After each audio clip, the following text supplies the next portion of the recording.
ኢትዮጵያ አረንጓዴ ኢኮኖሚን ለመገንባትና የካርበን ልቀትን ለመቀነስ በትኩረት እየሰራች ትገኛለች። ለዚህ ጉዞ መዳረሻነትም ኤሌክትሪክ ተሽከርካሪዎችን ወደ አገልግሎት በማስገባት ላይ የምትገኝ ሲሆን ከአውቶሞቢል ባሻገር ከባድ የጭነት ተሽከርካሪዎችንም በኤሌክትሪክ ተሽከርካሪ የመተካት ሂደቶችም ተጀምረዋል።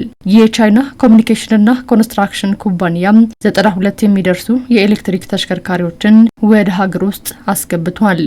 92 EVs ያስገባናቸው 92 የኤሌክትሪክ የጭነት ተሽከርካሪዎች ሲሆኑ በዋናነት አገልግሎታቸው የሚሆነውም የሀገሪቱ ታላቅ ፕሮጀክት በሆነው የቢሾፍቱ ዓለም አቀፍ የአውሮፕላን ማረፊያ ግንባታ ላይ ይሆናል። ይህም የፕሮጀክቱ ግንባታ የከባቢ አየር አሉታዊ ተጽዕኖ ሳይኖረው እንዲቀጥል ያስችላል። ወደ ኢትዮጵያ የገቡት እነዚህ የኤሌክትሪክ የጭነት ተሽከርካሪዎች የከባቢ አየርን ከመጠበቅ ባሻገር ሀገሪቱ ለነዳጅ የምታወጣውን የውጭ ምንዛሬ ከማስቀረት አኳያ የሚኖር አበርክቶ ከፍተኛ ነው። ከ3 አስርት ዓመታት በላይ የኢትዮጵያ አጋር በመሆን የዘለቀው የቻይናው ኩባንያ ኢትዮጵያ የጀመረችውን የአረንጓዴ ኢኮኖሚ ጉዞ በመደገፍ ረገድ የበኩሉን ድርሻ እንደሚወጣም አስታውቋል።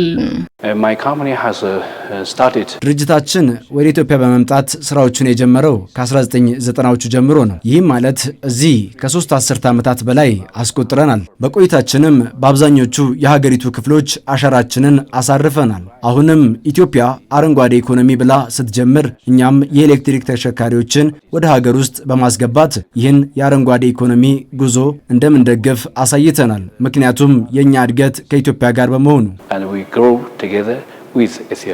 ወደ ሀገር ውስጥ የገቡት የኤሌክትሪክ የጭነት ተሽከርካሪዎችም ግዙፉን ሀገራዊ ፕሮጀክት የሆነው የቢሾፍቱ ዓለም አቀፍ የአውሮፕላን ማረፊያ የግንባታ ሂደት ለማፋጠን ተደማሪ አቅም እንደሚሆንም ተመላክቷል።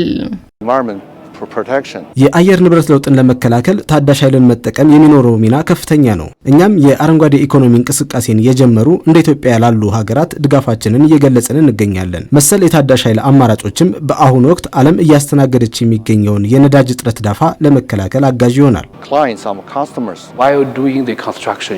እንደ ቢሾፍቱ ዓለም አቀፍ አውሮፕላን ማረፊያ ያሉ ትላልቅ ፕሮጀክቶች ግንባታ የሚያስፈልገው የነዳጅ ፍጆታ ከፍተኛ ነው። ይሁንና የእኛ ድርጅት ያስገባቸው የኤሌክትሪክ የጭነት ተሽከርካሪዎች ይህን ችግር በመቅረፍ ፕሮጀክቱ ያለምንም እክል እንዲጠናቀቅ ከማድረግ ረገድ አስተዋጽኦ የጎላ ነው። ተሽከርካሪዎቹ 400 ኪሎዋት አቅም እንዳላቸው የተነሳ ሲሆን በተጨማሪም ከመንገድ ደህንነት አኳያም የፍጥነት ገደብ የተቀመጠላቸው በመሆኑም ከኢትዮጵያ የአረንጓዴ ትራንስፖርት ትልም ጋር የተጣጣሙ መሆናቸውም ተጠቁሟል።